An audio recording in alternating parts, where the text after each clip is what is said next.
Hey, Jason Aaron Wood here, and today I'm going to talk to you a little bit about ReverbNation, one of many music industry predators that really kind of needs to just be wiped off the map from the music industry by this point.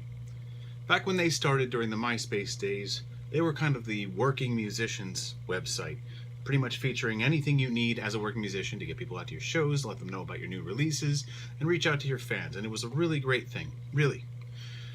Over the years, especially over the past maybe 5 years or so, they have kind of turned into just a really non-productive, time-wasting platform that really doesn't do anything good.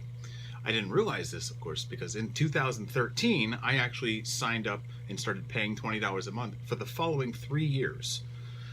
It's just so I could basically just have access to their electronic press kit. Because I was misinformed by another music industry predator that that's something I absolutely needed. There are many ways to reach out to people in the music industry, and believe it or not, you don't always need a press kit. Sometimes you do. Your website, if built correctly, could just be a press kit. So, of course, places like ReverbNation, though, would have you believe that you really need theirs, and that, they have a feature that, of course, you can conveniently buy. And, of course, there's a lot of things that are also lumped into that, so they make it seem attractive.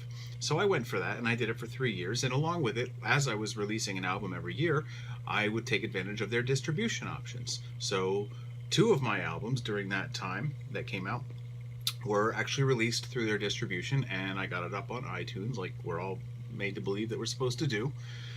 I never saw a cent of that, by the way.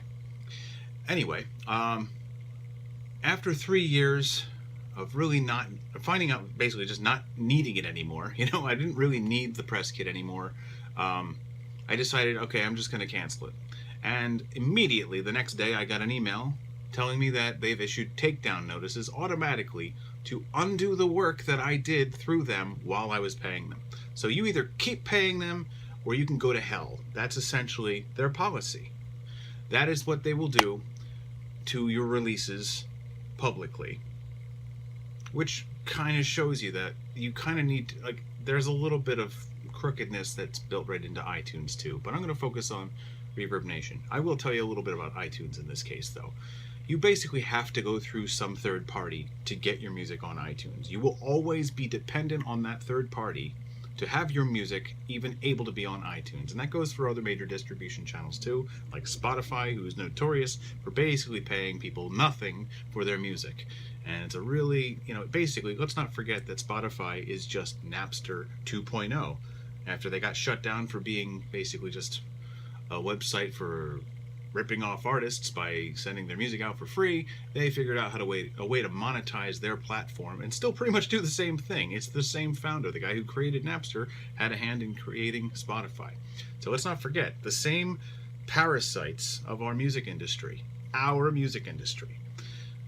these same people. There's these same platforms that pose as something that we are supposed to strive for, but really, they're just pieces of shit.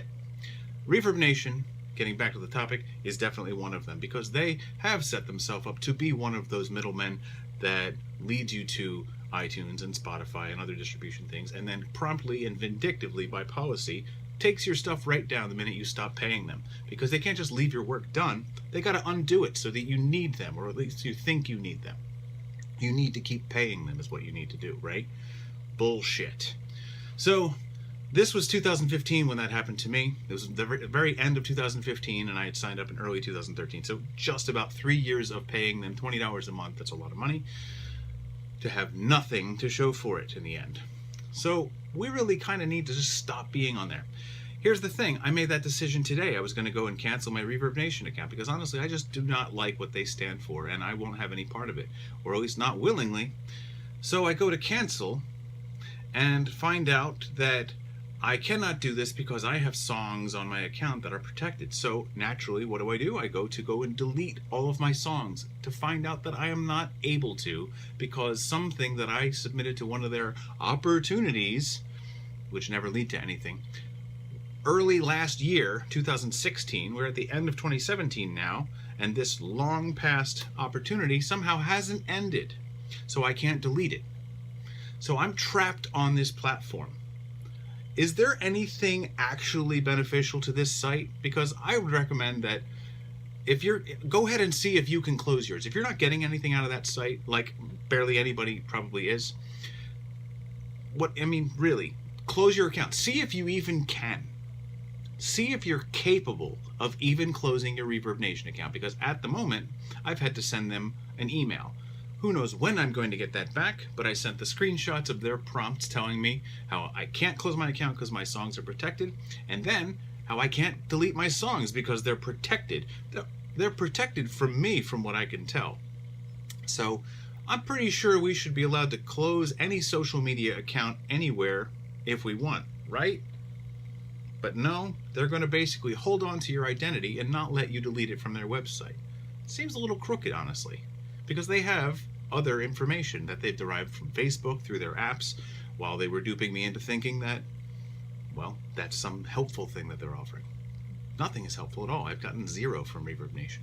In fact, they have $4 whole that I can't cash out either, because it hasn't reached whatever threshold they've decided I need to reach to keep the money pouring into their bank account so that I can qualify to get my own money that they've made off of me.